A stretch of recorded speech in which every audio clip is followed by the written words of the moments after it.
Sur cette question de la temporalité, déjà, elle s'inscrit dans un passé, puisque les grands locaux arrivent après un premier projet métropolitain culturel qui était les recycleries. La recyclerie, demain, l'est, parce qu'il y en aura une sur les questions du bâtiment et une sur la question de la culture. Et ça préexistait en termes de projet à l'arrivée des grands locaux, mais c'était quand même une première brique d'un écosystème qui se développe.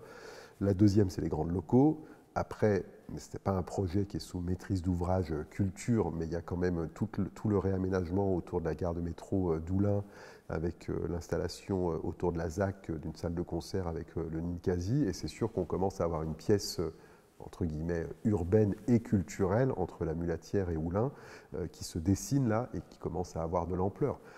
Aujourd'hui, rien n'est arrêté sur ce qui va se passer sur le lieu, sinon que la métropole s'est portée acquéreur de ces deux halles, qu'elle a engagé 17 millions d'investissements entre l'acquisition et la réhabilitation.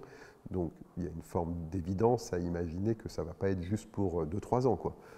Au-delà de dire que ça va être plutôt sur du moyen terme, pour l'instant, il n'y a pas d'engagement parce qu'il y a une volonté aussi du président de la métropole de faire en sorte que ce projet il s'élabore avec toutes les parties prenantes. La SNCF qui reste propriétaire des restes du lieu, la ville de la Mulatière, des enjeux métropolitains. Moi, ce que je trouve très intéressant, c'est que pour une fois, ce n'est pas la seule fois, parce qu'il y a eu d'autres expériences de cette nature, je pense y compris à des projets villeurbanais comme l'autre soit, la culture, elle est au cœur du début de l'histoire urbaine. Et ça, pour moi, c'est des projets extrêmement intéressants, parce que je suis persuadé que la culture peut être un producteur de nouvelles urbanités, de nouvelles manières de faire la ville. Et c'est très intéressant que la culture soit déjà là. Donc la culture est déjà là. Il y a aussi une partie d'économie sociale et solidaire qui est déjà implantée avec quelques entreprises qui sont sur le site. Il y a les recycleries qui seront là.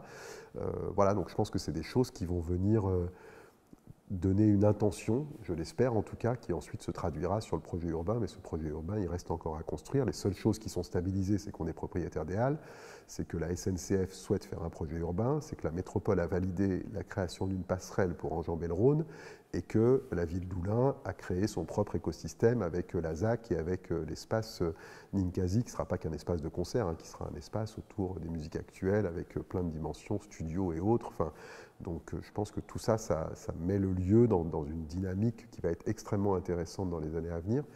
Puis l'autre élément, c'est aussi la première fois que la métropole sort de son hypercentralité, et par hypercentralité, pour ne fâcher personne, je mets Villeurbanne et Lyon, c'est bien ça ce que j'évoque, en allant un peu aux franges avec la Mulatière. Et en ça, elle fait un pari qui avait d'ailleurs été relevé par Laurent Bell, le président des Biennales, qui a été avec Vincent Carry, les deux premiers qui ont dit « go, on y va, nous on croit à ça et la métropole a raison ». Laurent Bell, il disait « ça me rappelle le moment où on a commencé à dire qu'on allait faire, qu'on allait installer de la culture à la Villette, aux confins de Paris 19e, en limite de périphérique, et que les gens criaient un peu, poussaient des cris d'orfraie en disant « mais qu'est-ce que c'est que ça, c'est trop loin, personne n'ira ». Et on sait ce que c'est devenu aujourd'hui avec la Philharmonie, avec les halles de la Villette. Enfin, voilà, alors il ne s'agit pas de se comparer à cela, mais il s'agit de se dire que c'est aussi une manière d'aménager le territoire métropolitain et que la culture, elle doit être sur tout le territoire métropolitain et que c'est plutôt un beau signal qu'on envoie. Et d'ailleurs, je crois que la maire de la Mulatière, Véronique Deschamps, elle ne s'y est pas trompée, c'est-à-dire qu'elle a eu, on va dire, 2-3 semaines un peu d'hésitation, de c'est quoi les horaires, et mes riverains, comment ça va se passer, et puis maintenant c'est devenu une de nos principales supportrices, ambassadrices du projet. Elle était là d'ailleurs à l'ouverture, elle m'a rejoint, enfin, et je trouve que ça c'est des mouvements qui vont bien au-delà des questions de clivage politique et qui sont extrêmement intéressants pour ce qu'on est en train de construire en matière de politique culturelle sur la métropole.